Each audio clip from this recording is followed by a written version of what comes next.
भारत की पवित्र भूमि पर, जहां हर पत्थर में भक्ति बसती है, जहां हर नदी गंगा जैसी पवित्र मानी जाती है, वहीं जन्म हुआ एक ऐसे योद्धा का जिसने सिर्फ अपनी ताकत ही नहीं, बल्कि अपने बलिदान से भी अमरता प्राप्त की।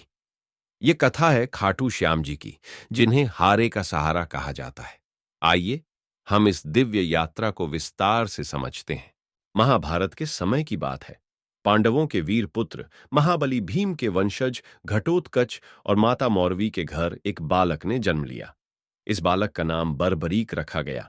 उसके जन्म के साथ ही संतों और ऋषियों ने भविष्यवाणी कर दी थी कि यह बालक असाधारण शक्ति का धनी होगा। बचपन से ही बर्बरीक की बुद्धि और शक्ति अद्वितीय थी। वह अन्य बच्चों की तरह साधारण खेलों में नहीं, बल्कि वीरता के प्रदर्शन में रुचि लेता था। बचपन से ही उसमें न्याय और करुणा की भावना कूट कूट कर भरी थी। उसका हृदय इतना कोमल था कि जब भी कोई पीड़ित उसे दिखता, वह उसकी सहायता के लिए तत्पर हो जाता। लेकिन इसके साथ ही उसमें एक योद्धा का स्वाभिमान भी था। उसे अन्याय सहना पसंद नहीं था। जैसे जैसे बर्बरीक बड़ा हुआ, उसकी शक्ति और वीरता बढ़ती गई। उसे यह एहसास होने लगा कि बिना एक महान गुरु के आशीर्वाद के वह अपनी शक्ति को सही दिशा में नहीं लगा सकता। इसीलिए उसने घोर तपस्या करने का निश्चय किया।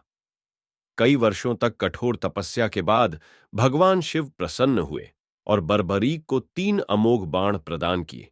ये बाण इतने शक्तिशाली थे कि वह केवल 3 बाणों से पूरी पृथ्वी पर विजय प्राप्त कर सकता था।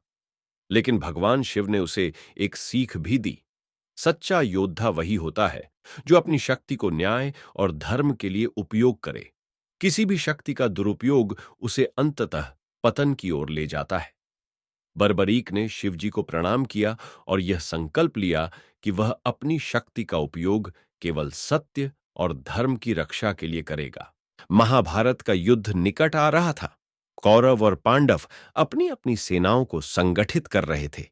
इस युद्ध को लेकर पूरी धरती स्तब्ध थी, क्योंकि यह युद्ध केवल 2 परिवारों के बीच का नहीं था, बल्कि धर्म और अधर्म की सबसे बड़ी परीक्षा थी। बर्बरीक को भी इस युद्ध की जानकारी मिली। उसने अपने माता पिता से कहा, यह युद्ध अन्याय के विरुद्ध धर्म की स्थापना के लिए हो रहा है और मैं इसमें भाग लेना चाहता हूं। लेकिन उसकी प्रतिज्ञा ने उसे एक अनोखी स्थिति में डाल दिया। उसने यह प्रण किया कि वह केवल उसी पक्ष का साथ देगा जो कमजोर होगा। वह कहता था, सच्चा योद्धा वही है जो कमजोर का साथ दे।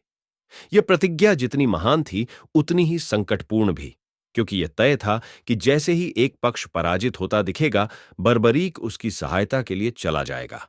इसका अर्थ यह था कि अंततः केवल वही युद्ध में जीवित रहेगा और युद्ध कभी समाप्त नहीं होगा। जब भगवान श्री कृष्ण को बर्बरीक की प्रतिज्ञा के बारे में पता चला, तो वे उसे परखने के लिए एक ब्राह्मण के वेश में उसके पास गए। उन्होंने बर्बरीक से कहा, तुम इतने शक्तिशाली हो, लेकिन क्या तुम जानते हो कि इस युद्ध का परिणाम क्या होगा? बर्बरीक ने आत्मविश्वास से उत्तर दिया, मेरे पास शिव का आशीर्वाद है। मैं अपने 3 बाणों से इस युद्ध को समाप्त कर सकता हूं।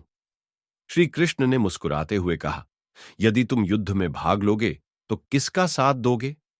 बर्बरीक ने उत्तर दिया, मैं उस पक्ष का साथ दूंगा जो कमजोर होगा। श्री कृष्ण को यह सुनकर चिंता हुई। उन्होंने सोचा, यदि यह योद्धा युद्ध में भाग लेता है तो इसकी प्रतिज्ञा के कारण युद्ध का संतुलन बिगड़ जाएगा। श्री कृष्ण ने उसे उसकी शक्ति की परीक्षा देने के लिए कहा, लेकिन इसके साथ ही उन्होंने एक वरदान देने का भी निर्णय लिया। उन्होंने बर्बरीक से कहा, तुम इस युद्ध में भाग लोगे, लेकिन तुम्हारे बलिदान के बिना धर्म की विजय संभव नहीं होगी। बर्बरीक ने बिना किसी झिझक के कहा, यदि मेरा बलिदान धर्म की रक्षा के लिए आवश्यक है तो मैं इसे सहर्ष स्वीकार करता हूं।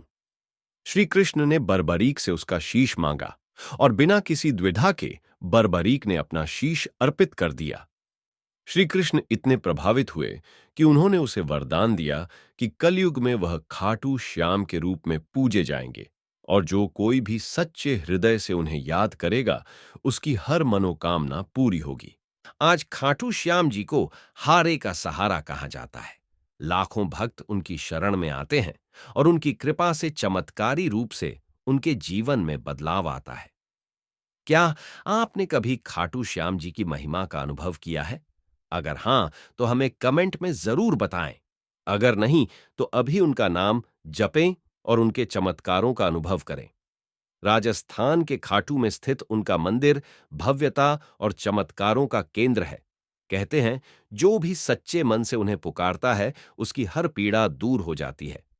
अगर आपको यह कथा प्रेरणादायक लगी हो, तो इस वीडियो को लाइक करें, शेयर करें और चैनल को सब्सक्राइब करें, ताकि आप आगे भी ऐसे ही आध्यात्मिक और प्रेरणादायक कहानियां सुन सकें। घंटी दबाएं ताकि आपको हर नई वीडियो की सूचना सबसे पहले मिले। खाटू श्याम जी की कथा हमें त्याग, भक्ति और समर्पण का सच्चा संदेश देती है। जब भी जीवन में कठिनाइयां आए, तो खाटू श्याम जी का स्मरण करें, क्योंकि वे हारे का सहारा हैं। जय श्री श्याम। खाटू श्याम जी के भक्तों के साथ ये वीडियो शेयर करें और इस भक्ति से जुड़े रहें।